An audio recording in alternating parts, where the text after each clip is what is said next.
Bismillahirrahmanirrahim. Assalamualaikum warahmatullahi wabarakatuh. Alhamdulillah wassalatu wassalamu ala Rasulillah wa ala alihi wa sahbihi wa man walah. Subhanak la ilma lana illa ma 'allamtana innaka antal alimul hakim. Rabbi shrah li sadri wa yassir li amri wal 'uqdatam min lisani yafqahu qawli. Allahumma ij'alil Qur'an al-'azim rabi'a qulubina wa nura sudurina wa jalaa'a ahzanina wa dhahaba humumina wa ghumumina. Allahumma ja'alna min alladhina yastami'una qawla fayattabi'una ahsanah. Amin ya rabbal alamin. Tuan-tuan sekalian, selamat datang ke episod yang ke-17 siri Asyarah. Kita tadabbur satu hari 10 ayat tuan-tuan sekalian, dan sepanjang Ramadan ini kita mentadabbur 10 ayat satu hari daripada surah Ali Imran. Dan alhamdulillah tuan-tuan sekalian, hari ini kita dah sampai ke episod yang ke-17 pada hari Jumaat tuan-tuan sekalian, hari yang sangat mulia untuk kita sama-sama mentadabbur 10 ayat lagi yang seterusnya setelah semalam kita bincang 151 sampai 160. So hari ini insya-Allah tuan-tuan sekalian kita akan sambung perbincangan kita daripada ayat 161 hingga 170 biiznillah dengan izin Allah Subhanahu Wa Taala. Baik tuan-tuan sekalian, apa khabar semua? Terima kasih yang sudi menonton pada pagi ini, dan terima kasih juga tuan-tuan sekalian yang sudi like, share, komen tuan-tuan sekalian, dan mungkin juga saya nak ucapkan terima kasih kepada mereka yang sudah pun melanggan Tadabbur Plus ataupun yang belum lagi tuan-puan sekalian, lakukan segera, sebab kita pun tak decide lagi sama ada promo untuk RM25 sebulan ini akan diteruskan ataupun tidak selepas Ramadan. Okay, jadi tuan-puan sekalian, kalau siapa yang belum lagi daftar segera tuan-puan sekalian. Kita dah berada di orang kata seleko-seleko terakhir lah tuan-puan sekalian di bulan Ramadan. Jadi sangat baiklah kalau ada kebaikan-kebaikan kita nak buat di bulan ini, kita usahakan dengan segera tanpa bertangguh. Jadi tuan-puan sekalian, alang-alang dah sebut tak tangguh-tangguh ni, kita tak nak tangguhkan tuan-puan sekalian kita punya perkongsian pada pagi ini, tak nak panjatkan mukaddimah. Jadi tuan-puan sekalian, jom terus kita mulakan tadabbur kita pada siri yang ke-17 ini dengan ayat 161 daripada surah Ali Imran. A'udzu billahi minasy syaithanir rajim. Bismillahirrahmanirrahim. Wa ma kana linabiyyin an yaghul wa man yaghlul ya'ti bima ghalla yawmal qiyamah thumma tuwaffa kullu nafsin ma kasabat wa hum la yuzlamun. Dan tiadalah patut bagi seseorang Nabi itu disangkakan berkhianat menggelapkan harta rampasan perang. Dan sesiapa yang berkhianat menggelapkan sesuatu, ia akan bawa bersama pada hari kiamat kelak apa yang dia khianatinya itu. Kemudian tiap-tiap seorang akan disempurnakan balasan bagi apa yang telah diusahakannya, sedang mereka tidak akan dikurangkan sedikit pun balasannya. Okey, baik tuan-puan sekalian, siri 17 pada hari ini dimulakan dengan satu ayat yang bercerita berkenaan dengan amanah. Dan tuan-puan sekalian, ayat ini datang pada waktu ada satu peristiwa ghulul. Peristiwa ghulul ni apa tuan-puan sekalian? Peristiwa ghulul ini adalah satu peristiwa di mana orang mula berbunyi ataupun bersangka-sangka adanya pengkhianatan pada harta rampasan perang. So ghulul tu adalah pengkhianatan harta rampasan perang lah. Jadi tuan-puan sekalian, tak ingat ke tuan-puan sekalian, cerita pasal harta rampasan perang ni digelapkan hanya sekadar terpalit kepada para sahabat, tapi rupa-rupanya tuan-puan sekalian ia yang telah melibatkan juga tuduhan itu kepada Nabi, iaitu Nabi Muhammad SAW. Jadi anda bayangkan tuan-puan sekalian, sebaik-baik manusia pada waktu itu dituduh sebagai orang yang menggelapkan harta rampasan perang. Jadi ini satu benda yang tak sepatutnya berlaku lah. Dan ini juga sebagai tanda Allah Subhanahu Wa Taala melindungi nama baik para rasulnya. Dan bukan semata-mata sebab Nabi bukan nak lindung nama baik sekadar nak jaga nama, tapi memang Allah nak bagi tahu Nabi ni mustahil akan buat benda tu. Kan? Nabi ni mustahil. Sebab apa? Sebab setiap rasul dan nabi yang diutuskan oleh Allah Subhanahu Wa Taala tuan-puan sekalian ialah ikon menggerakkan ataupun menjalankan amalah dengan sangat-sangat cemerlang. Mustahil Allah Subhanahu Wa Taala memperlihatkan sisi yang tidak baik pada Nabi, termasuklah Nabi Muhammad. Jauh sekali tuan-puan sekalian tidak beramanah dalam menguruskan harta rampasan perang. Dan tuan-puan sekalian, kita mungkin sekadar nampak ianya adalah satu cerita berkenaan dengan pengkhianatan pada harta rampasan perang. Tetapi hakikatnya, isu yang nak dibangkitkan dalam ayat 161 ni ialah berkenaan dengan integriti. Integriti. So, integriti ni tuan-puan sekalian adalah sifat ataupun sikap yang perlu ada dalam setiap manusia, dalam dia bekerja, dalam dia hidup, tuan-puan sekalian. Integriti ni sangat diperlukan. Dan bukan sekadar Allah Subhanahu Wa Taala memperingatkan Nabi jangan buat, para sahabat dalam peperangan jangan buat benda ni, tetapi untuk kita juga. Kan tuan-puan sekalian tengok dalam kes ni, mungkin anda kata, oh saya ni tak terlibat dalam peperangan, tapi tuan-puan sekalian isu yang dibangkitkan adalah integriti. Tak semestinya dalam peperangan je tuan-puan sekalian, dalam kita bekerja sekalipun tuan-puan sekalian, isu integriti ni adalah isu yang sangat penting untuk dijaga. Sama ada kita ni mungkin barangkali taklah mungkin menggelapkan harta rampasan perang. Kita mungkin tuan-puan sekalian menggelapkan duit syarikat, ataupun mungkin barangkali tuan-puan sekalian tidak beramanah dalam kerja. Mungkin tuan-puan sekalian bila dah bos ataupun majikan menetapkan gaji sekian-sekian untuk pekerja, patutnya dengan bayaran yang diberikan itu adalah kerja-kerja yang perlu dilunaskan, KPI yang perlu dilunaskan, tetapi tuan-puan sekalian dia tak lunaskan, dia curi tulang dan sebagainya, maka ini adalah satu bentuk pengkhianatan pada integriti. Dan tuan-puan sekalian, kita mungkin nampak bila mana ada isu integriti ini, kesan dia semata-mata dekat dunia. Bahkan kita mungkin tengok hari ini ada penggelapan wang haram dan sebagainya tuan-puan sekalian, ataupun ada isu-isu penyelewengan duit dan sebagainya. Kita mungkin nampak kesannya dekat dunia. Mungkin ada orang nampak dia tertipu, mungkin ada orang nampak ada kemunduran, kejatuhan pada ekonomi sebuah syarikat, ataupun kejatuhan maruah pada mana-mana individu dekat atas muka bumi ni tuan-puan sekalian. Tetapi dalam ayat 161 ni Allah membawa kita untuk memikirkan satu lagi daerah yang perlu kita bimbangi kalau tidak berlaku amanah, iaitulah bila tibanya hari kiamat. Allah kata Allah Subhanahu Wa Taala akan bawa segala pengkhianatan yang dilakukan oleh orang tersebut, tak kira khianat pada amanah ke harta benda ke, Allah akan bawa semua pengkhianatan itu dan Allah akan sempurnakan balasan pada setiap inci pengkhianatan yang dilakukan. Maka sebab itulah tuan-puan sekalian, bila bertanya kepada saya apakah formula untuk menjadi seseorang yang berintegriti dalam hidup dalam apa jua perkara, iaitulah dia mesti kena ada mindfulness about akhirat. Dia kena sentiasa ada kesedaran akhirat itu tuan-puan sekalian. So bila dia sedar Allah Subhanahu Wa Taala Maha membalas setiap perkara yang mereka lakukan dekat atas muka bumi ini, termasuklah Allah boleh membalas orang-orang yang tidak beramanah, maka dia tidak akan melakukan perkara tersebut. Sebab hari ini tuan-puan sekalian, pecah amanah ataupun pengkhianatan ataupun tidak berintegriti, benda ni kadang-kadang berlaku secara tak nampak.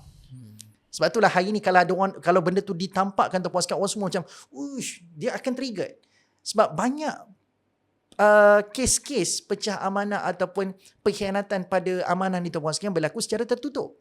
Tapi kena ingat tuan-puan sekalian, di saat banyak manusia mungkin dia boleh tutup dan selamat kerana dia mampu untuk menutup segala pengkhianatan yang dibuat, tapi kena ingat ada satu balasan yang tak akan confirm, ada satu pembalasan yang confirm manusia tak akan terlepas, iaitulah pembalasan di akhirat. Jadi Allah bagi tahu tuan-puan sekalian, kullu nafsin ma kasabat wa hum la yuzlamun. Allah kata apa? Kemudian tiap seseorang akan disempurnakan apa yang telah diusahakannya, sedang mereka tidak akan dikurangkan sedikit pembalasan. Dalam arti kata, tak ada satu pun yang Allah akan lepaskan begitu saja, semuanya akan dibalas. Jadi inilah tuan-puan sekalian dia punya refleksinya. Kesedaran ukhrawi akan membawa kita kepada menjadi seseorang yang berintegriti dalam hidup. Jadi itulah tuan-puan sekalian ayat 161 surah Al-Imran. Jadi tuan-puan sekalian, kita bergerak terus kepada ayat seterusnya, ayat 162. A'udzu billahi minasy syaithanir rajim. أفمن اتبع رضوان الله كمن باء بسخط من الله ومأواه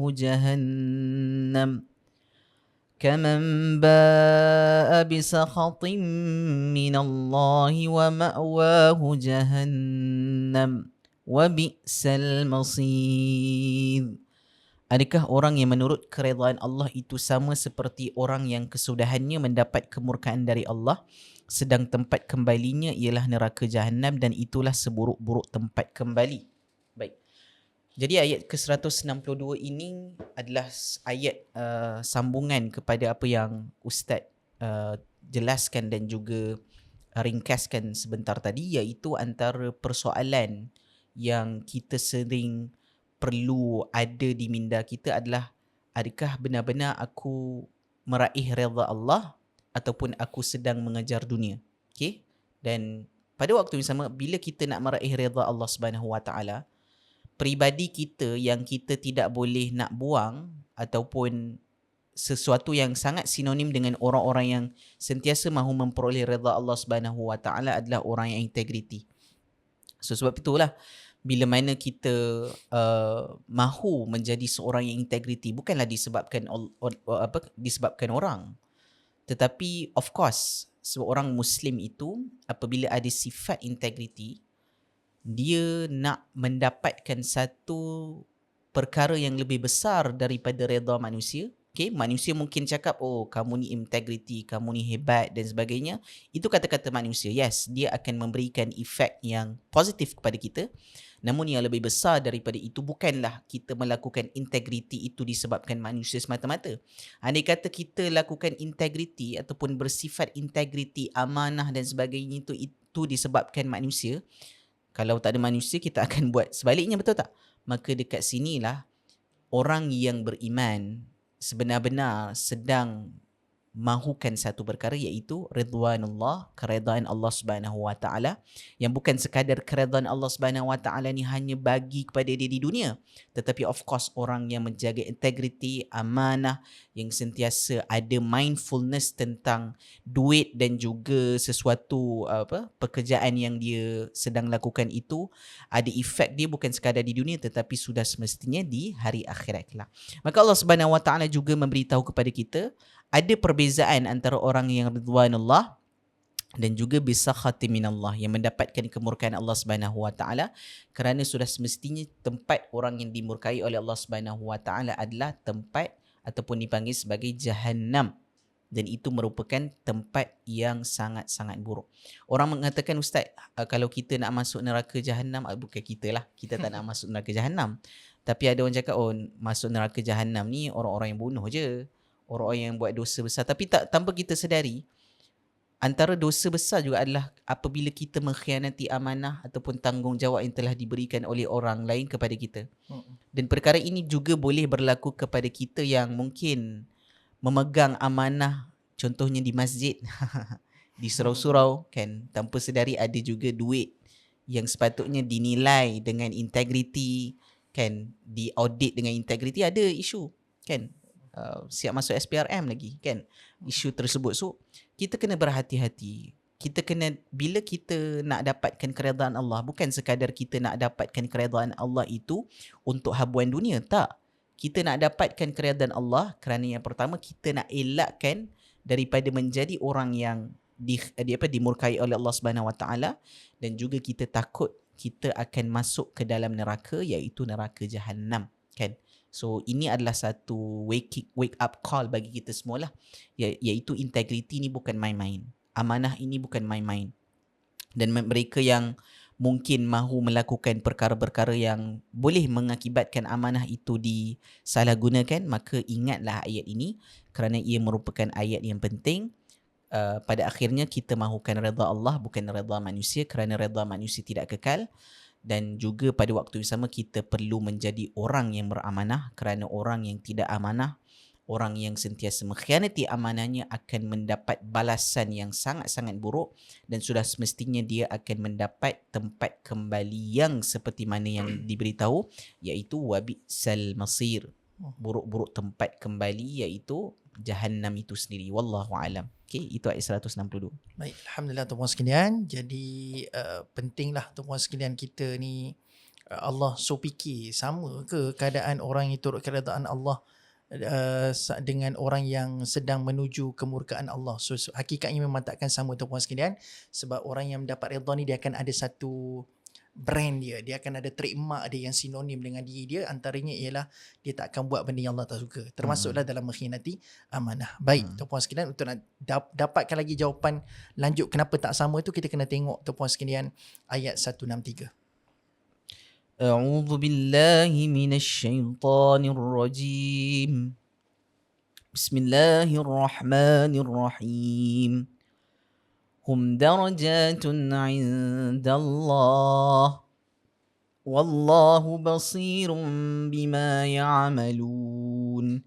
Mereka itu yang menurut keredaan Allah dan yang mendapat kemurkaannya mempunyai tingkatan-tingkatan pahala atau dosa yang berlainan di sisi Allah. Dan Allah Maha melihat akan segala yang mereka kerjakan. Okey, baik tuan-puan sekalian, ayat 163 ni Allah Subhanahu Wa Taala masih lagi bercerita pasal kedua-dua golongan yang disebutkan oleh Allah dalam ayat 162 tadi, iaitu orang yang nak menurut keredaan Allah dan orang yang nak menuju kemurkaannya. Baik, jadi Allah kata untuk kedua-dua golongan ini, dua-dua jenis manusia ini, kata Allah, hum darajatun indallah. Maksudnya mereka ini ada darjat di sisi Allah, tetapi tuan-puan sekalian pastinya berlainan. Takkanlah orang yang buat benda yang Allah murka dengan buat apa yang Allah redha, tuan-puan sekalian, dia berada in the same class. So dia tak akan berlaku macam tu. Jadi Allah kata benda ini pasti akan membezakan di antara kedua-dua golongan ini, tuan-puan sekalian. Jadi untuk orang yang mengejar keredaan Allah Subhanahu Wa Taala, Allah Subhanahu Wa Taala ada cara untuk Allah entertain ataupun ada cara untuk Allah balas mereka punya pahala. Dan begitu juga orang yang membuat kemurkaan Allah SWT, maksudnya setiap tu pun akan ada cara yang berbeza-beza Allah treat mereka. Sebab dosa sendiri pun tuan-puan sekalian, dia ada intensity yang berbeza. Sebab tu kita dengar ada as-saghair wal kabair. Ada orang yang melakukan dosa kecil, ada yang melakukan dosa besar. So begitu juga tuan-puan sekalian dalam amalan. Dalam amalan ada orang yang buat sekadar amal itu ikut kewajipan yang telah diwajibkan kepada dia. Tapi ada juga tuan-puan sekalian orang yang melakukan lebih daripada sekadar kewajipan. Dia buat perkara sunat, bahkan dia buat benda-benda yang lagi besar daripada biasa. Ingat lagi tak tuan-puan sekalian cerita dalam surah yang sama, cerita tentang orang yang melakukan infak, tapi bukan sekadar infak. Selama ni kita dengar seruan infak aja. Tapi kan ada satu lagi darjat yang lebih tinggi. Infak tu pun dah baik. Tapi ada orang yang infak dengan level yang lebih tinggi, iaitulah mereka menginfakkan ma tuhibbun, apa yang mereka sukai. Jadi dekat situ pun tuan-puan sekalian ada bezanya. Jadi tuan-puan sekalian, untuk orang yang buat baik pun ada tingkatan dia.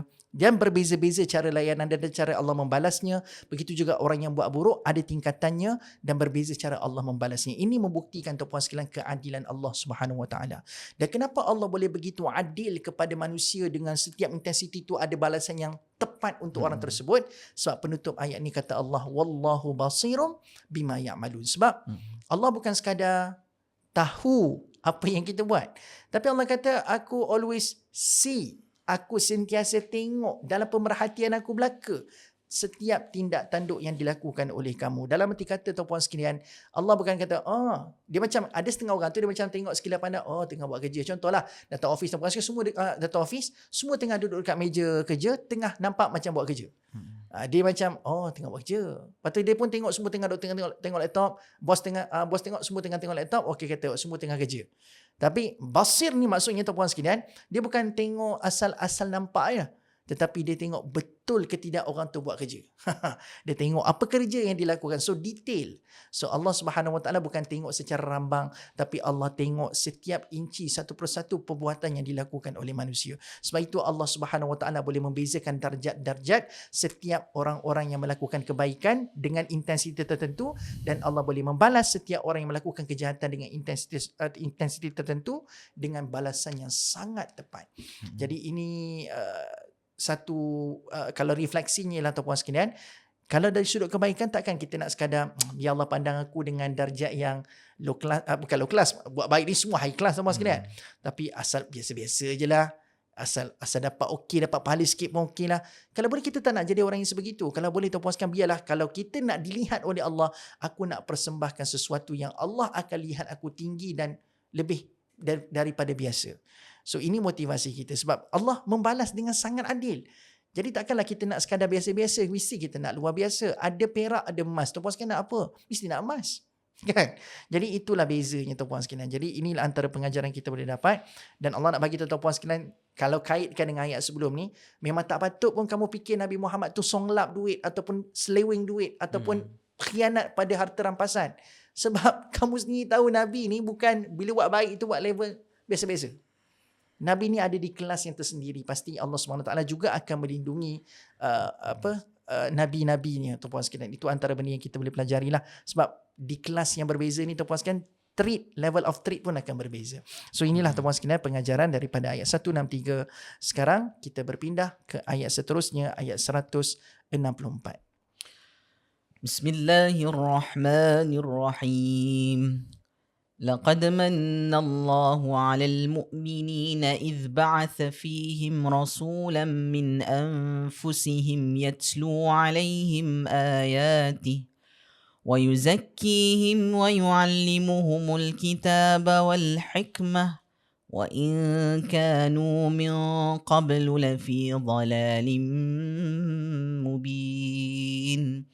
Sesungguhnya Allah telah mengurniakan rahmatnya kepada orang-orang yang beriman setelah ia mengutuskan dalam kalangan mereka seorang rasul dari bangsa mereka sendiri yang membacakan kepada mereka ayat-ayat Allah, kandungan Al-Quran yang membuktikan keesaan Allah dan kekuasaannya, dan membersihkan mereka dari i'tiqad yang sesat serta mengajar mereka kitab Allah Al-Quran dan hikmah pengetahuan yang mendalam mengenai hukum hakam syariat, dan sesungguhnya mereka sebelum kedatangan Nabi Muhammad itu adalah dalam kesesatan yang nyata. Okay. Kalau menurut konteks ayat ini, seperti ditulis di dalam tafsir Ibn Kathir dan juga Tabari dan juga Al-Biqaim dalam Nazm ad-Durar, ayat ni masih konteks dia adalah satu berita gembira tentang kekalahan Uhud.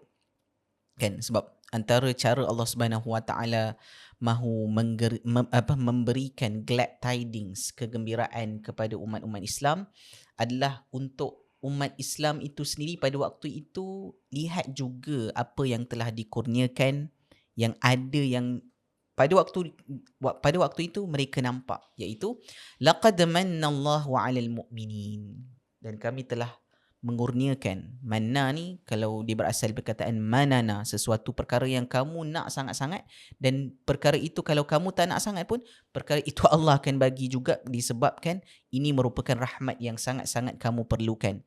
Dan apakah rahmat tersebut? Idh ba'atha fihim rasulan min anfusihim yatlu alaihim ayati.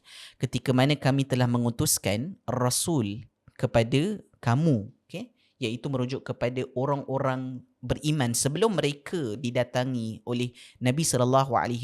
Bagaimana keadaan mereka? Kamu berada dalam dalalim mubin, berada dalam kesesatan yang sangat-sangat nyata, yang sangat-sangat jelas. Bahkan kamu susah nak keluar daripada keadaan tersebut kecuali datangnya Nabi SAW yang telah diutuskan kepada Allah, daripada Allah Subhanahu Wa Taala untuk kamu semua sebagai rahmat supaya kamu dapat keluar daripada kejahilan tersebut. Dan apa yang telah dilakukan oleh Nabi SAW ini merupakan step-step praktikal yang juga bagi kita semua perlu lakukan, iaitu Nabi SAW antara cara Nabi dapat mengubah mereka, kan, dan ini yang dilakukan oleh orang-orang beriman, yatslu alaihim ayati. Nabi telah membaca kepada mereka, tala yatslu kepada mereka ayati. Ayati merujuk kepada ayat Al-Quran lah, Al-Quran itu sendiri. Yang menariknya dekat sini, yatslu bermaksud baca secara perlahan-lahan dan juga secara perlahan-lahan untuk memastikan orang tersebut faham dan tahu dan amalkan apa yang telah diutuskan ataupun telah diberi kepada Nabi SAW. Sebab tu kita apabila membaca Al-Quran, selain daripada kita nak kejar khatam, jangan lupa untuk kita nak juga faham. Kan, yatslu juga bermaksud baca berhati-hati, slow-slow, perlahan-lahan. Dan menurut Imam Al-Alusi juga dalam Ruhul Ma'ani mengatakan yatslu juga bermaksud kamu baca dan faham, kerana kamu tak gopoh-gopoh nak pergi ke ayat yang seterusnya disebabkan kamu sangat perlukan hidayah daripada Allah Subhanahu Wa Taala. Maka itu adalah sikap orang beriman apabila berinteraksi dengan Al-Quran. Seterusnya, apabila kita membaca Al-Quran, apa efek dia? Yuzakihim, dia akan dapat tazkiyatun nafs, dia akan dapat menyucikan hati kamu. Sebelum ini mungkin di dalam jahiliyah ataupun di dalam zaman jahiliyah kamu berada dalam dalalim mubin, kesesatan yang nyata, kegelapan yang nyata, maka datangnya Al-Quran disebabkan kamu faham. Maka antara efek apabila kita memahami Al-Quran adalah wa yuzakihim, kan, wa yuzakihim. Dan seterusnya, bila mana ini macam seperti langkah-langkah praktikal pada kita juga. Lepas mana kita baca Quran, kita dapat sucikan hati kita, apa yang mudah seterusnya?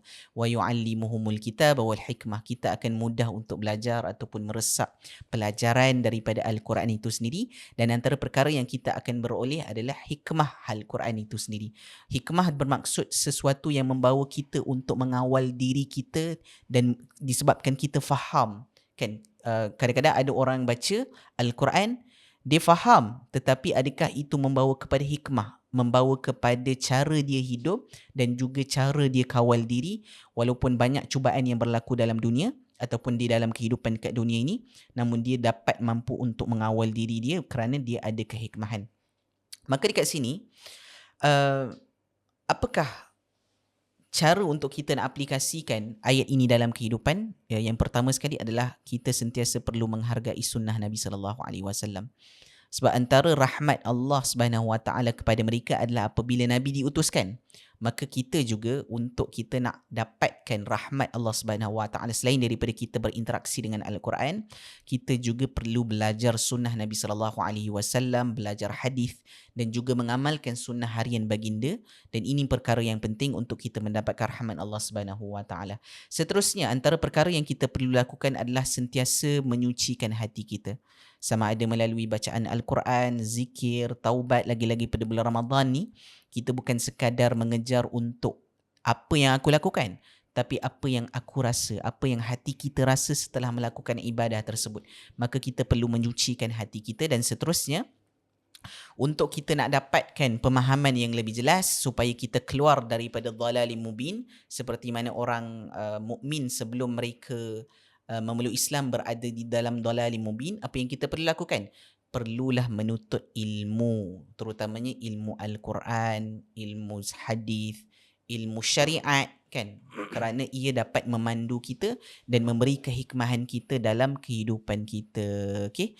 So, ini adalah satu praktikal yang kita boleh amalkan daripada ayat ni. Moga-moga ini bukan sekadar berita gembira bagi orang Uhud ataupun bagi orang mukmin di Uhud, tetapi juga bagi kita semua, yang mana kita sentiasa memerlukan panduan dan rahmat daripada Allah Subhanahu Wa Taala. Inilah cara untuk kita mendapatkan rahmat tersebut. Moga kita bukan dalam kalangan mereka yang dhalalim mubin, yang berada dalam kesesatan yang nyata. Wallahu alam. Baik, Alhamdulillah tuan-puan sekalian, ayat 164 kita telah sama-sama telusuri sebentar tadi. Baik, tuan-puan sekalian, untuk ayat 165 saya nak mulakan dengan satu statement yang tuan-puan sekalian boleh fikir-fikirkan. Iaitulah, kadang jawapan kepada masalah kita ni bukan berada di luar, tapi jawapan tu kadang-kadang dia berada dalam diri kita sendiri. So nak tahu tuan-puan sekalian apa benda kupasan dia, jom sama-sama kita tengok ayat 165 yang bercerita pasal juga pasca peperangan Uhud, dan ada beberapa persoalan yang mereka bangkitkan lepas mereka kalah di Uhud tu. Bismillahirrahmanirrahim. أولما أصابتكم مصيبة قد أصبتم مثليها قلتم أنى هذا قل هو من عند أنفسكم إن الله على كل شيء قدير. Patutkah kamu melanggar perintah Rasulullah, dan kemudian apabila kamu ditimpa kemalangan dalam peperangan Uhud, yang kamu telah pun memenangi seperti itu sebanyak 2 kali ganda dengan menimpakan kemalangan kepada musuh dalam peperangan Badar, kamu berkata, dari mana datangnya kemalangan ini? Katakanlah, wahai Muhammad, kemalangan itu ialah dari kesalahan diri kamu sendiri, melanggar perintah Allah. Sesungguhnya Allah Maha Kuasa atas tiap-tiap sesuatu. Baik, tuan-puan sekalian, ayat 165 ni secara konteksnya seperti yang saya maklumkan sebentar tadi, ianya adalah satu ayat yang Allah turunkan selepas peperangan Uhud, yang mana tuan-puan sekalian, masa mereka duduk sesama mereka berbincang berkenaan dengan bukan ke dulu kita diperingatkan. Kalau tuan-puan sekalian masih ingat lagi, ada satu episod kita ada bercerita berkenaan dengan satu ayat yang Allah kata, kalau kamu rasa kamu ni dah cedera teruk, kan, kamu juga pernah menikmati satu fasa di mana kamu menang dalam perang dengan sangat bergaya di dalam Badar, kan. Jadi ada cerita lah pasal diingatkan pasal kita pernah menang di Badar tu. Jadi disebabkan cerita pasal perang Badar ni jugalah tuan-puan sekalian dirasakan macam dulu kita pernah menang. Walaupun tentera kita lebih sedikit, kan, lepas tu kita punya senjata tak lebih maju, kita pernah menang. So bila mereka menghadapi kekalahan di Uhud, tak dapat nak mengulang sejarah di Badar tu puan sekalian, mereka bertanya soalan, kenapa kita kalah? Macam itulah soalan dia, kenapa kita kalah, kan? Dan masa ini mereka inginkan jawapan kenapa kekalahan itu berlaku. Dan biasanya tuan-puan sekalian, bila mana kita bertanya soalan-soalan sebegini, betul ke tidak tuan-puan sekalian, setuju ataupun tidak, kita ada kecenderungan untuk mencari punca-punca yang bersifat eksternal. Kan? Kenapa kita gagal? So kita pun akan tengoklah external things about apa benda kita salah kat strategi ke, kita salah ke apa ke. So kita akan ada kecenderungan untuk nak tengok benda luar saja. Tuan-puan sekalian, banyaknya kita akan habiskan masa menilai benda-benda luar yang mungkin tidak selari dengan apa yang kita inginkan, maka itulah punca kekalahan. Tetapi Allah Subhanahu Wa Taala tuan-puan sekalian dalam ayat ni bagi tahu, kul huwa min indi anfusikum. Jujur, straightforward. Allah suruh Nabi sampaikan kepada mereka yang bertanya berkenaan dengan kenapa macam ni berlaku ni, maka Allah kata cakap kat mereka, semua itu disebabkan kesalahan diri kamu sendiri. So jangan cuba belajar untuk bila berhadapan dengan satu masalah tu, jangan suka main dengan satu permainan namanya blaming game. Jangan suka turun jari dekat orang. Sometimes masalah tu datang daripada diri kamu sendiri, khususnya dalam tidak mentaati Allah Subhanahu Wa Taala ataupun tidak mentaati perintah Rasulullah sallallahu alaihi wasallam. Jadi jangan bila mana kamu kalah kamu kata kamu tak dapat bantuan daripada Allah. Macam mana Allah nak bagi bantuan kamu dengan Rasulullah pun kamu tak taat perintah dia? Macam mana aku nak bagi kebaikan kat kamu? Jadi masalah tu kamu, bukan masalah sebab aku tak tolong. Bukan sebab masalah strategi kamu lemah. Bukan sebab masalah Nabi tersilap atur strategi. Sebab ada satu ayat tu kan, Nabi turun kan, tuan-tuan sekalian. Nabi turun, Nabi yang atur kedudukan posisi sahabat nak duduk mana. So bukan isu sebab Nabi salah letak orang. Tapi ianya disebabkan masalah sikap kamu sendiri. So di sini kita belajar tuan-tuan sekalian, masalah sikap boleh mengakibatkan kekalahan yang major. Kekalahan yang besar. Kesalahan ataupun masalah sikap individu boleh mengakibatkan kekalahan besar. Kita mungkin nampak lah aku seorang je kot masalah. Saya masih ingat lagi Azmi, kalau masa saya sekolah rendah dulu kita ada pertandingan recorder yang macam seruling tu. Tak ingat Mi tak belajar Mi masa sekolah rendah Islam tu. anak-anak sekolah Islam lah. Tapi belajar juga kena beli recorder dekat dia tu. Tuan sekalian tahu tak recorder ke istilah dia? Yang biasa warna putih tu, yang tuan sekalian kita belajar lagu anak itik taui tu. Macam flute tu Yeah, just like flute. Flute ni macam dia seruling kan. Dia macam recorder lah. So saya dulu antara orang yang wakil sekolah tuan sekalian. Wakil sekolah untuk pertandingan recorder. Masa tu mungkin darjah 3, darjah 4 macam tu. Darjah 4 ke darjah 5 macam tu kot. So saya masuklah tuan sekalian pertandingan recorder tu. Kalau salah betulkan tuan sekalian, saya pun tak tahu decoder ke recorder. Okay. Hazmi tengah duk Google tu, dapat rayanya. Okay, jadi tuan sekalian, yelah kan ramai. So ada ramai yang ada kat dalam kita punya team. So kita pun beranggapan kalau kita main recorder ni, semua orang duk play the same song. Kita semua tengah duk, yelah kena hafal tuan sekalian nak tutup yang mana nak tiup, lepas tu nak tutup yang mana tuan sekalian, sebab dia akan bila kita tutup satu tu akan menghasilkan bunyi yang berbeza. So kita pun neglect lah, kita rasa macam alah aku seorang je kot, kalau tersilap tiup satu taklah bunyi dia obvious sangat salah dia tu kan. Sebab semua orang tengah betul, aku seorang je salah, dia tak akan bagi impact. Jadi kita selalu memandang rendah kepada kalau seorang buat salah, tak apa, kita okeykan lagi. Tapi tuan-puan sekalian, Allah kata hanya satu orang yang ada masalah sikap boleh mengakibatkan kekalahan yang fatal, kekalahan yang teruk dan kekalahan yang mematikan sahabat-sahabat sekeliling. Sebab itu tuan-puan sekalian, bila kita sedarlah kesilapan satu individu, masalah sikap satu individu boleh mengakibatkan kekalahan yang besar, kita belajar untuk sentiasa ada responsibility dalam menunaikan tanggungjawab kita. Jangan kita semata-mata rasa macam jangan jadi seorang yang macam seolah-olah macam tak apalah kot, aku seorang je kot, yang lain boleh keep move on, yang lain semua tengah buat kerja, aku tak buat kerja seorang, tak bagi effect kot. Jadi tak boleh macam tu. Dalam kerja pun macam tu, dalam belajar pun macam tu. Dia ada, kalau zaman-zaman study dulu, geng-geng assignment ni, dia akan ada free rider lah tuan-tuan sekalian. Free rider tu dalam kita kata, alah kalau aku tak perform dalam presentation tu, sebab dia pun masa group discussion pun tak datang. Tapi dia kata kalau aku seorang tak bercakap tu tak bagi effect kot dekat dalam kita punya group assignment punya mark. So saya pernah berhadapan dengan geng-geng free rider ni tuan-puan sekalian. Dia orang tak datang group discussion tapi tahu-tahu nak markah penuh untuk assignment tuan-puan sekalian. Macam itulah ada setengah perangai manusia yang tak bertanggungjawab ni. Tapi tuan-puan sekalian, elakkan perangai sebegitu sebab ini perangai yang sangat-sangat tak baik, sebab dia boleh mengakibatkan kesan kepada komuniti. Jadi kesimpulannya tuan-puan sekalian, avoid blaming game sebab itulah perkara yang terkutuk sebenarnya. Jangan cari salah orang, tengok salah diri kita sendiri terlebih dahulu. Tidak dinafikan tuan-puan sekalian, ada je salah orang lain, punca daripada salah orang lain. Tapi secara praktisnya, cuba tengok ada tak salah aku dulu sebelum kita nak tuding jari dekat orang lain. Okay? Sebab ini juga amaran pada Nabi seperti Nabi Yunus. Dia tak tuding jari kepada penduduk Nainawa, tapi dia kata subhanaka inni kuntu minaz zalimin. Bila mana Nabi Adam makan buah larangan, dia tak kata syaitan yang goda aku, dia kata rabbana zalamna anfusana. Jadi tengok diri kita dulu sebelum tengok orang lain. Jadi wallahu a'lam bissawab. Alhamdulillah tuan-puan sekalian, kita dah habis 165. Sebelum Ustaz, recorder. Recorder. Recorder. Recorder lah, bukan decoder. Bukan decoder. So recorder tuan-puan sekalian. Pakat pergi carilah lepas ni. Okey, baik. So tuan-puan sekalian, kita berhenti rehat seketika. Tuan-puan sekalian, buat kesekian kalinya. Tuan-puan sekalian, kena sabarlah dengan kami. Sepanjang lagi 4 episod, 3 episod ni, kami masih akan terus meracun tuan-puan sekalian melanggan dengan segera Tadabbur Plus. Jadi tuan-puan sekalian, sudi-sudilah melanggan. Saya tak paksa.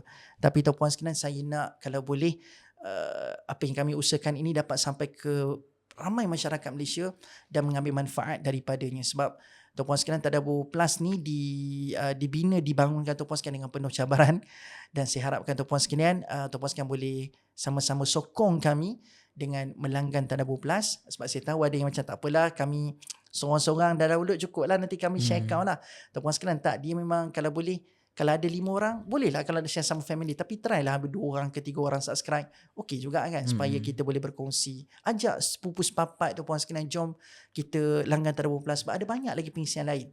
Sebab kalau tuan-puan sekalian tengok dekat dalam interface Tadabbur Plus tu, dia ada surah, dia ada kisah-kisah Al-Quran. Tuan-puan sekalian, nanti in the future akan ada satu segmen, akan ada satu macam so-called segmen dekat dalam kisah-kisah Quran tu, kita cuba nak buat story untuk kanak-kanak. Jadi tuan-puan sekalian rasa anda langgan tu untuk anak seorang je? Tak, kita try untuk adakan juga ruangan kanak-kanak nanti, insya-Allah. Nanti akan ada juga segmen sirah. Tuan-puan sekalian, nanti kita akan cuba tampilkan tak cerita sekarang, tuan-puan sekalian, nanti kan nanti tuan-puan sekalian tak ikhlas masuk Tadabbur Plus. Jadi saja nak bagi tahu akan ada future project yang akan kami tampilkan figura-figura yang menjadi kegemaran rakyat Malaysia tuan-puan sekalian, untuk segmen sirah, untuk segmen surah, ada segmen eksklusif, ada banyak lagi. Tuan-puan sekalian, daftarlah segera sebab harga murah ni. RM25 sebulan, RM250 setahun, dan dia limited time only tuan-puan sekalian, dan limited subscriber only. Jadi langgan segera. Alang-alang tu tengoklah sikit montaj Tadabbur Plus. Mungkin adalah sesuatu yang tim kami nak sampaikan, sama ada mungkin montaj ataupun mungkin barangkali tuan-puan sekalian how to subscribe, kita akan ajarkan, insya-Allah.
Kembali lagi tuan-puan sekalian dalam episod yang ke-17 tuan-puan sekalian.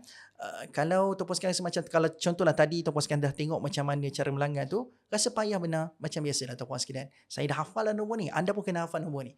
So tuan-puan sekalian, kalau sesusah boleh hubungi staff kami ataupun admin untuk Tadabbur Plus, iaitu nombor dia 011 6500 4617 011 6500 4617. Kata tolong saya nak dapatkan promo, nanti dia akan tolonglah tuan-puan sekalian. Okey, daftar segera, insya-Allah. Lepas ni pun boleh, tak ada masalah tuan-puan sekalian. Sebab di akhir nanti saya akan remind lagi tuan-puan sekalian untuk langgan Tadabbur Plus. Okey, baik tuan-puan sekalian, kita terus pada ayat yang berikutnya, iaitu ayat 166 surah Ali Imran. Bismillahirrahmanirrahim. وما أصابكم يوم التقى الجمعان فبإذن الله وليعلم المؤمنين. Dan apa yang telah menimpa kamu pada hari bertemu dua kumpulan angkatan tentera di medan perang Uhud itu, maka adalah ia dengan izin Allah dan dengan tujuan Allah hendak melahirkan dengan nyata akan orang-orang yang sebenar-benarnya beriman. Okey. Jadi ayat ini merupakan salah satu ayat jawapan kenapa perkara itu berlaku di medan Uhud. Kan, sebab kalau kita tengok pada ayat ke-165 tu, dia bermula dengan awalamma asabatkum. Maka ayat seterusnya dia bermula dengan wama ma dekat sini bukanlah maksudnya apa dia, tak. Tapi dia lebih kepada statement apa sebenarnya sebab utama dan juga kenapa perkara itu boleh berlaku. Kan, selain daripada perkara itu berlaku disebabkan beberapa kesilapan dan juga human error yang berlaku, tapi pada waktu yang sama Allah Subhanahu Wa Taala memberitahu kepada kita bahawa apa yang berlaku itu adalah fabiidznillah. Ia berlaku atas kehendak dan izin Allah Subhanahu Wa Taala. Kerana kalau mereka mahu kalahkan kamu pun dengan pelbagai cara, tapi Allah tak izinkan, mereka tidak akan menang. Kan, kita baru lalui ayat in tansurullaha yansurkum wa yuthabbit aqdamakum, kan, bagaimana Allah boleh menangkan kamu, tapi pada waktu yang sama Allah juga boleh mengalahkan ataupun memberikan mereka kemenangan. Tapi dengan erti kata lain, kemenangan yang mereka raih ataupun kekalahan yang kamu rasai bukanlah kebetulan. Ia merupakan atas izin Allah Subhanahu Wa Taala. Apa tujuan dia? Waliya'lamal mu'minin, iaitu untuk melahirkan orang yang benar-benar beriman. Okey. Cumanya kat sini menarik untuk kita bincang perkataan musibah, Ustaz. Sebab antara pendapat para ulama dan juga yang ini dikemukakan oleh Ustaz Nu'man sendiri, perkataan musibah ni ada kaitan dengan satu perkataan yang merujuk kepada panahan yang tepat. Kan, panahan yang tepat menunjukkan apa yang menimpa kita pada waktu itu. Okay, kalau kita nak kaitkan dengan diri kita, musibah itu sebenarnya adalah sesuatu perkara yang berlaku tepat pada waktu yang Allah Subhanahu Wa Taala tentukan pada kita. Maka ini merupakan cara untuk kita memandang musibah itu sendiri, bukan sekadar pada umat Islam di Uhud, tetapi kita sendiri. Maka apa yang kita boleh dapat aplikasikan dalam kehidupan kita melalui ayat ini? Yang pertama, ujian hidup bukan kebetulan. Semuanya berlaku dengan izin Allah Subhanahu Wa Taala. Dan apa tujuannya adalah untuk membezakan keimanan manusia, seperti mana Sayyid Qutb dalam Fi Dhilalil Quran mengatakan, ujian di medan Uhud ni merupakan tarbiyah ilahi ataupun divine divine consolation, istilah dia, untuk menguji dan juga menguji daripada sudut apa? Kesabaran, ketepatan dan juga kita boleh panggil sebagai keberanian umat Islam untuk bangkit setelah itu. Maka pada waktu yang sama, kalaulah tidak berlaku Uhud ni, salah satu perkara yang mungkin ulama tafsir membincangkan, akan ada rasa sedikit kemegahan dekat situ disebabkan umat Islam mungkin percaya disebabkan ada Nabi maka kita tak akan kalah. Tapi antaranya Allah nak ajar bahawa boleh juga berlaku kekalahan jika ada kesilapan. Kesilapan manusia juga sebahagian daripada pembelajaran. So, jangan risau kalau kita pernah melakukan kesilapan dan mungkin kita rasa, oh, ni adalah musibah bagi kita. Mungkin itu adalah peluang untuk kita lihat sebenarnya melihat ujian ni bukan sekadar ujian, tetapi juga sebagai tarbiyah. Dan apa yang kita kena lakukan adalah memperbaiki kesilapan selepas kita gagal. Dan juga ini paling penting, kita perlu tetap beriman walaupun menghadapi kesulitan, kerana mereka yang tetap beriman walaupun menghadapi kesulitan adalah sama seperti orang yang berada di Uhud, yang mana Allah Subhanahu Wa Taala telah mengatakan wa antumul a'launa, kamu adalah golongan yang tinggi darjatnya. Disebabkan apa? Walaupun kamu kalah, tapi kamu masih tetap beriman, tidak meninggalkan agama kamu, tidak bersangka tidak bersangka buruk dengan Tuhan, maka ini merupakan satu perkara yang kita boleh lihat di sebalik ujian, di sebalik musibah yang berlaku dalam kehidupan kita. Wallahu alam. Baik, itu puan sekalian, maksudnya Mm-mm. ada ketika memang Allah bila menetapkan sesuatu, Allah nak zahirkan orang-orang yang sebenar-benarnya beriman lah. Tapi ayat selepas ni puan sekalian, Allah kata bila Allah tetapkan satu ujian ini, Allah sebenarnya nak zahirkan satu lagi side. Maksudnya bukan satu side yang Allah nak zahirkan, ada satu lagi side yang Allah nak zahirkan. Jadi kita dekati sama-sama ayat 167. Bismillahirrahmanirrahim. وَلِيَعْلَمَ الَّذِينَ نَافَقُوا وَقِيلَ لَهُمْ تَعَالَوْا قَاتِلُوا فِي سَبِيلِ اللَّهِ أَوِ ادْفَعُوا قَالُوا لَوْ نَعْلَمُ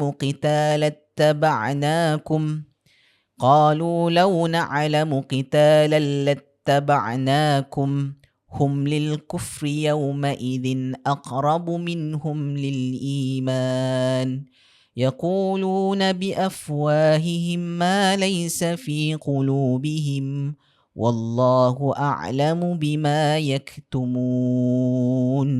Dan juga dengan tujuan ia hendak melahirkan dengan nyata akan dikatakan kepada mereka, marilah berperang pada jalan Allah untuk membela Islam atau pertahankanlah diri, keluarga dan harta benda kamu. Mereka menjawab, kalaulah kami faham ada peperangan dengan sebenar-benarnya, tentulah kami mengikut kamu turut berperang.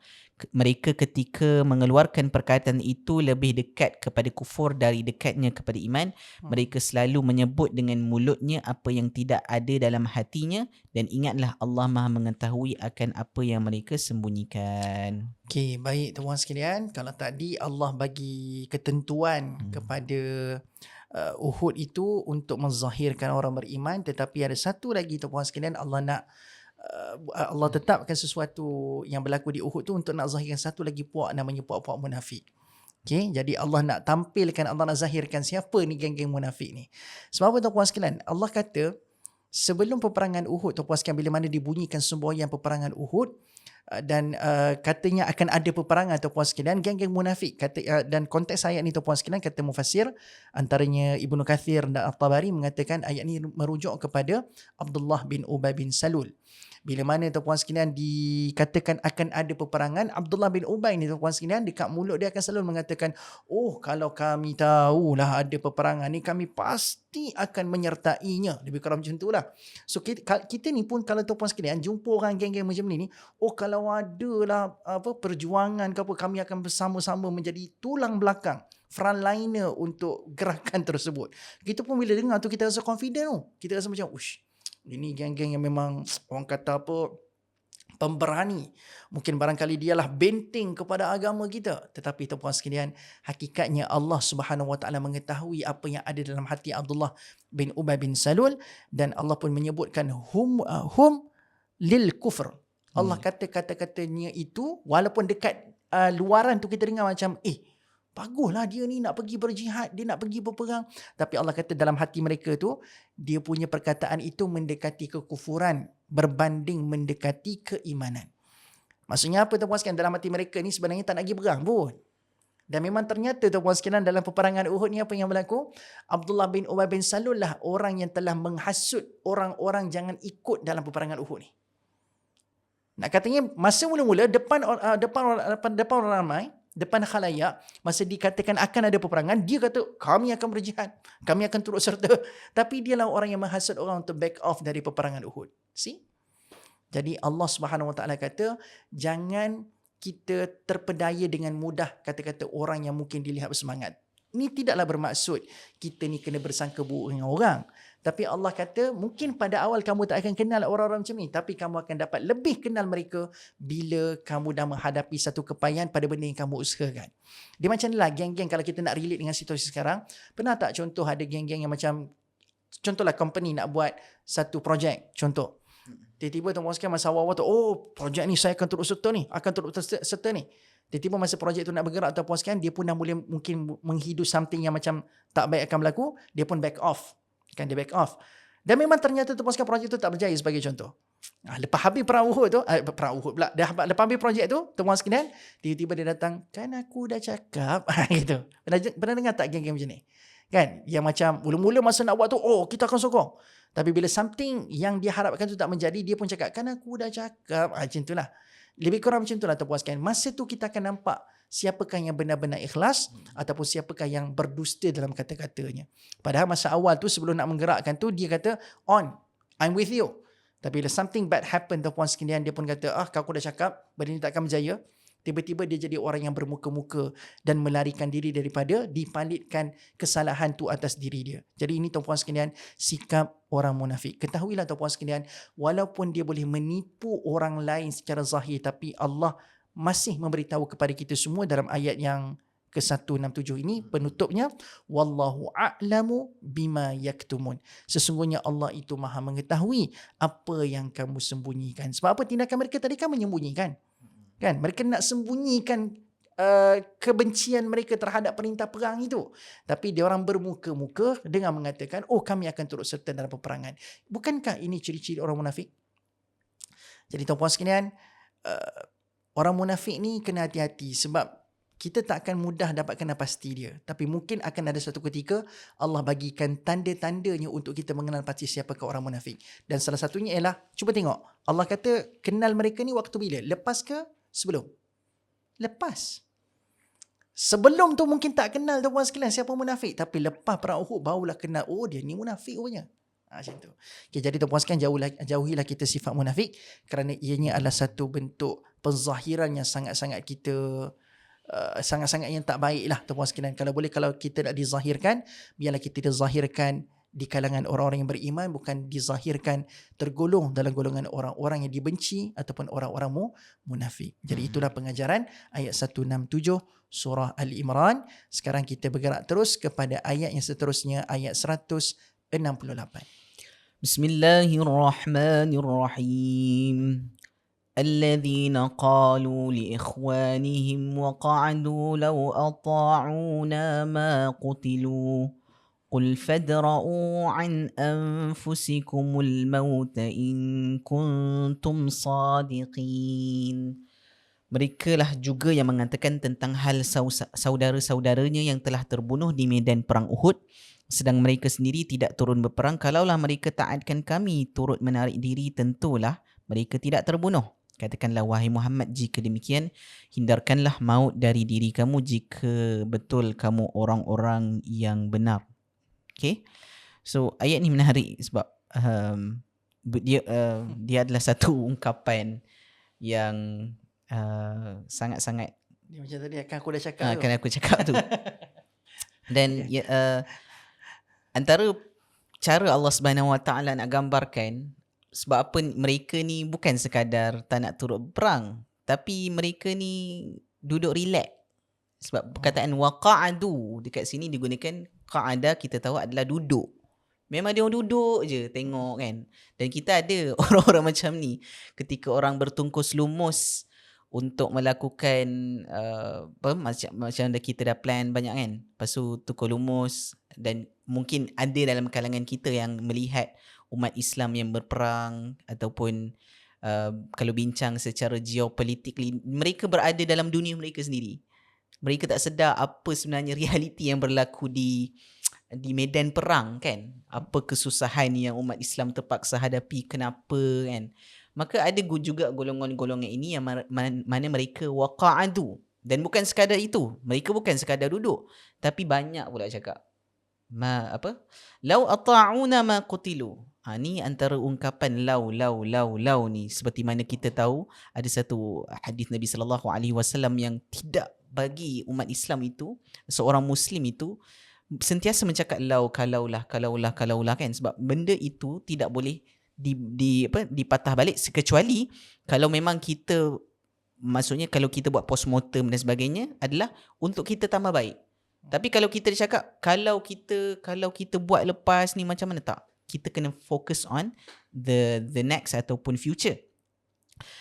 Dan setelah mana mereka mengatakan waqa'adu law ata'una ma qutilu, kalau kamu taat kat kami, itulah kamu tak terbunuh. Maka Nabi SAW diarahkan untuk berkata apa? Qul fadra'u. Kalau macam tu, kalau kamu tahu sangat, an anfusikumul maut, kan, kamu hindarkanlah. Cuba kalau maut datang kepada kamu, kamu lari. Boleh tak? In kuntum sadiqin. Kalau kamu benar-benar yakin lah. Kan, maksudnya, sebab ada ayat sebelum ni, bagaimana kalau kamu duduk kat rumah pun, labarazu, macam mana ayat tu? Libuyut, macam tak ingat lah. Yang kutib madaji'ihim, maksudnya mereka akan berada dalam rumah. Kalau mereka ada kat rumah mereka pun, kalau maut datang mereka tak boleh hindari, dan lebih kurang macam tu lah kan. So dengan erti kata lain, kalau maut datang kat mana pun, cuba kamu berhadapan dengan maut, boleh tak? Ataupun cuba kamu boleh lari daripada maut tu, tak boleh. Sebab orang-orang yang syahid di medan Uhud ataupun kekalahan yang berlaku umat Islam di medan Uhud ni adalah fabi'iznillah. Maka apa kaitannya dengan kehidupan kita? Yang pertama sekali, ujian menzahirkan iman dan nifaq. Iaitu ujian menzahirkan antara orang yang benar-benar beriman dan juga orang-orang yang benar-benar munafik. Dan seterusnya, antara ciri-ciri golongan munafik di dalam ayat, kedua-dua ayat ni adalah sering melemahkan semangat umat. So siapa yang sentiasa negative thinker kan, mungkin antara kita boleh sentiasa cakap tak boleh. So ini juga antara ciri-ciri yang kita boleh hindarkan dan perlu hindarkan, sebab umat Islam walaupun ditimpa ujian, tetapi kita kena sentiasa perlu lihat apa di sebalik ujian itu, kan? Musibah, apa yang berlaku musibah tu perlu. Dan ini adalah salah satu sifat orang mukmin, iaitu perlu percaya dan yakin kepada takdir Allah Subhanahu Wa Taala. Dan apabila kita faham ketiga-tiga aspek ini, kita akan menjadi orang yang tidak menyalahkan takdir ketika musibah. Kita tidak menjadi orang yang merendahkan pengorbanan orang lain, kan? Kita bila tak buat kerja, lepas tu kita merendahkan, aku cakap macam tu, kita tak buat apa-apa kan. So kita jangan merendahkan pengorbanan orang lain. Mereka dah korbankan nyawa, mengorbankan harta, mengorbankan masa kan. Contoh kalau kita bekerja kan. Dan last kali ni paling penting, belajar berkorban dulu sebelum mengkritik orang. Cuba kita belajar dulu kan. Cuba kita berada di tempat orang tu. So kita akan rasai perkara yang berbeza kan. So ini adalah ayat yang memberi kita satu pengajaran yang sangat-sangat bermanfaat. Janganlah jadi seperti orang munafik, tahu berkata-kata tapi tindakan tak ada.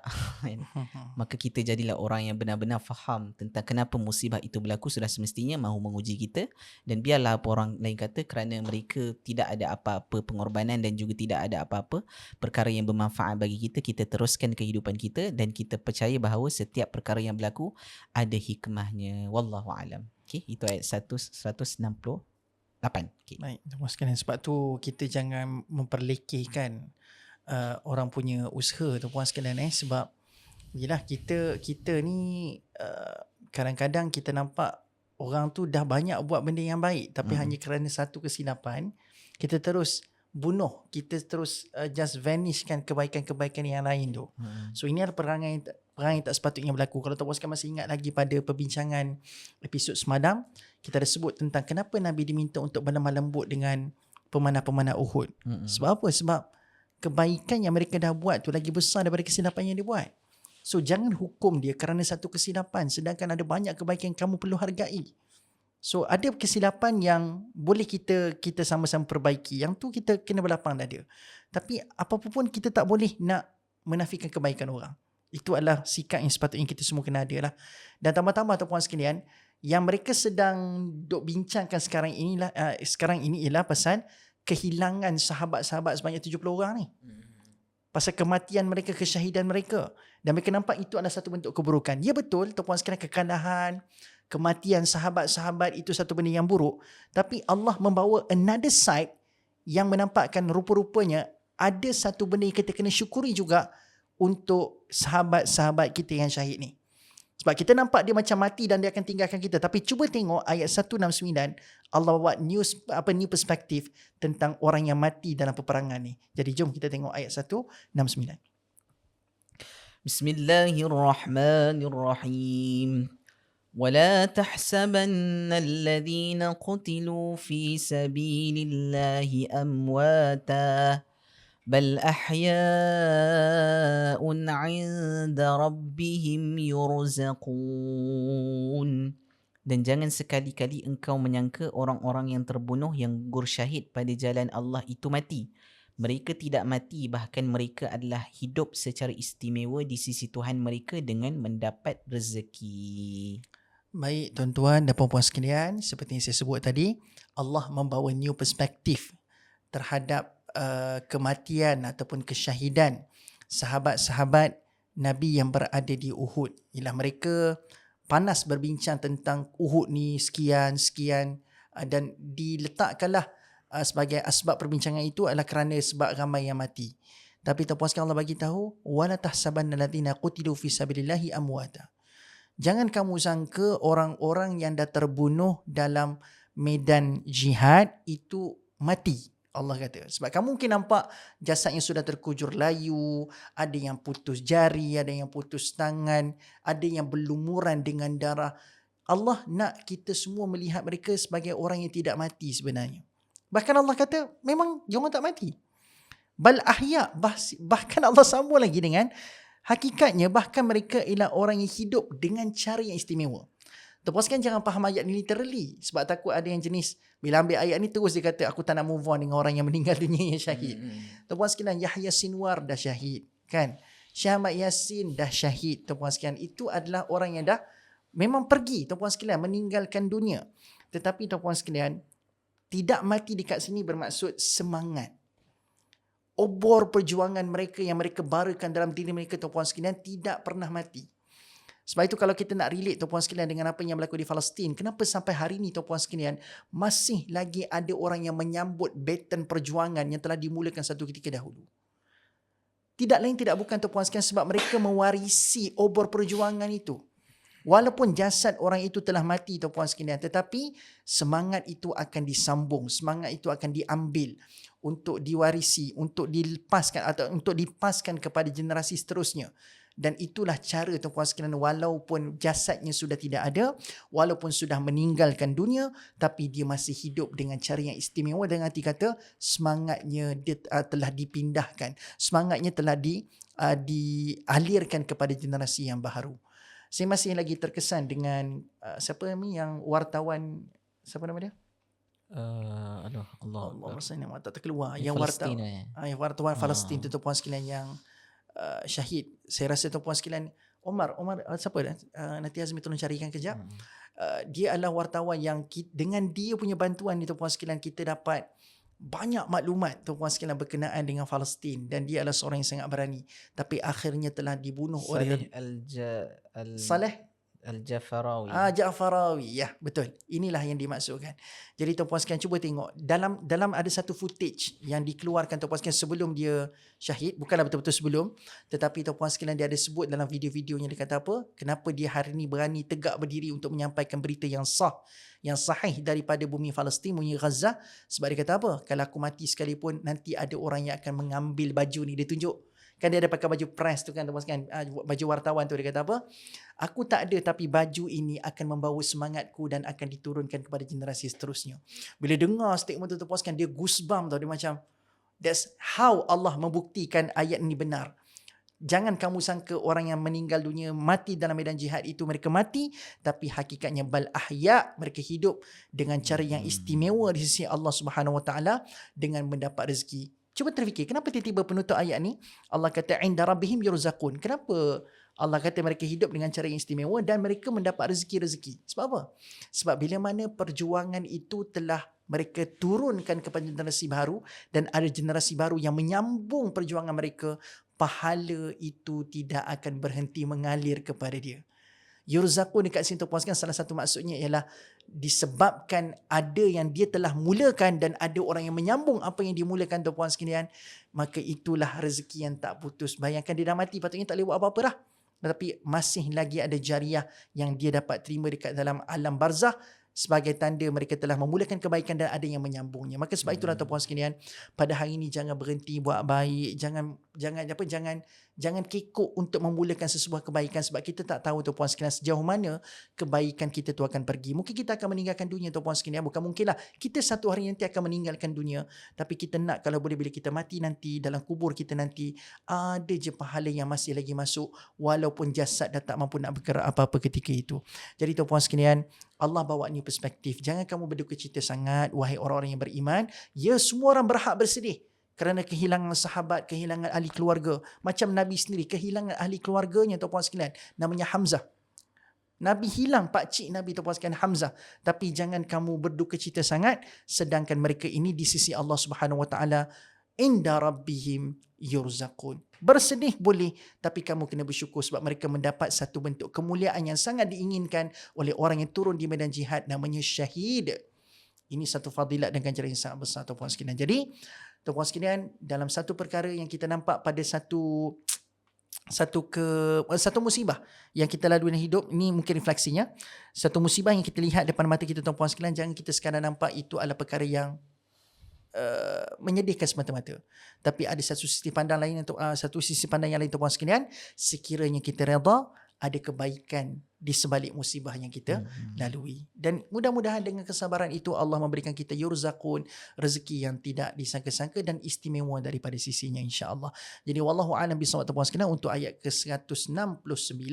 Jadi kita pergi kepada ayat yang terakhir untuk episod yang ke-17 di hari yang mulia ini, hari Jumaat tuan-puan sekalian, ayat 170.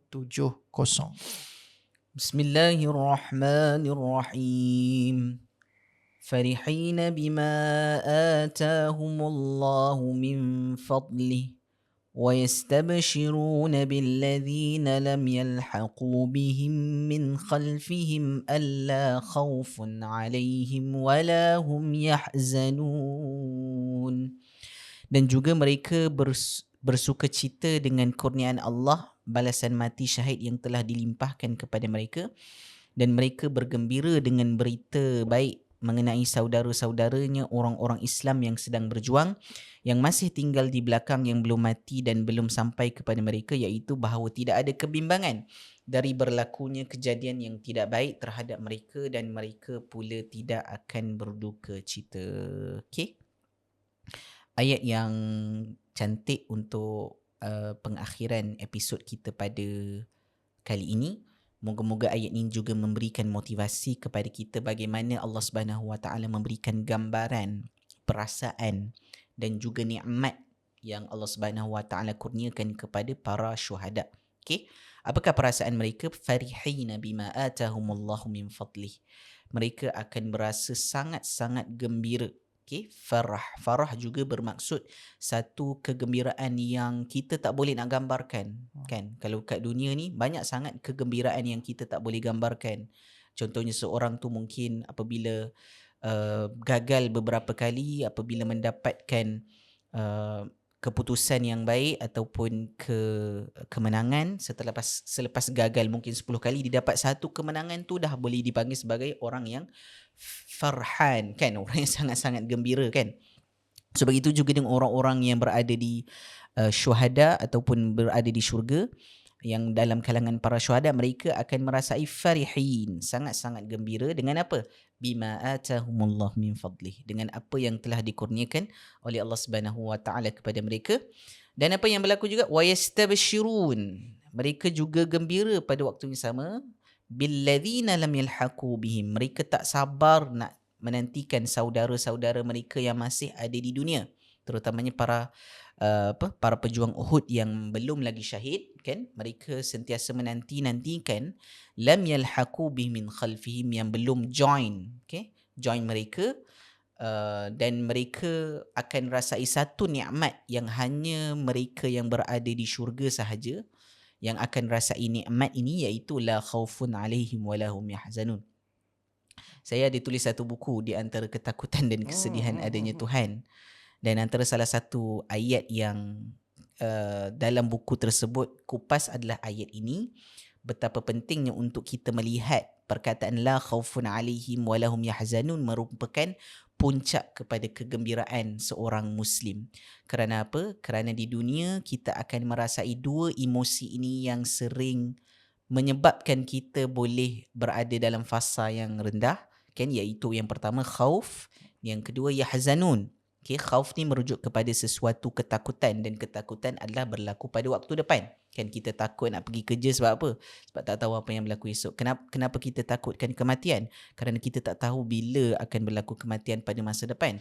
Begitu juga dengan yahzanun merupakan satu perasaan yang berlaku pada waktu yang lepas.